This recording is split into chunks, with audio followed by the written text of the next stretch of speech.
The pasuk tells us how it's possible for a person to become involved in a exile, in a gullah situation.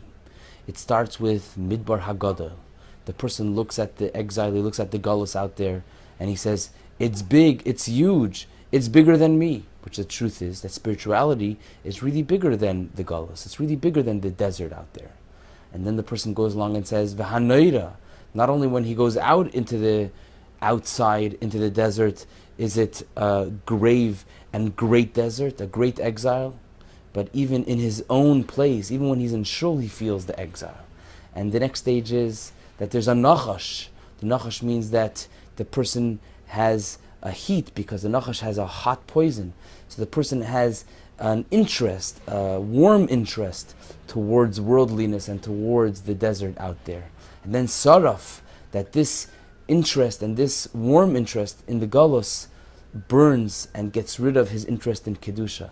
And then akrav, the poison of the akrav, of the scorpion, is cold. He becomes indifferent, just indifferent to everything in life. And then sima'in asherein mayim. He comes to a situation where he's thirsty, and he's really thirsty for Hashem, but ein mayim. He doesn't realize that the Torah could help quench his thirst and bring him closer to Hashem. And what we have to be careful of is that the first stage shouldn't come to happen. A person should never look at the Gashmistika world and say, wow, it's so great, it's so big, it's bigger than Kedusha, it's bigger than spirituality.